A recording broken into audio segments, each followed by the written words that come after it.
decimal round off. First we have to remember these 2 points. 4 or less, let it rest. 5 or more, raise the next. So we have to see the first number 1.27. So 1.27.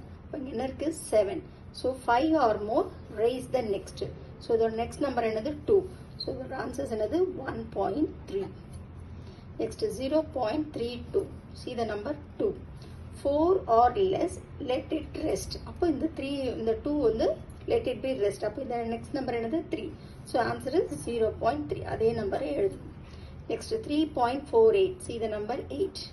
Second row. So we have to write the number 3.5. Next 7.86. See the number 6. More than 5. Appo raise the next number. So 7.9. Find the answer for this.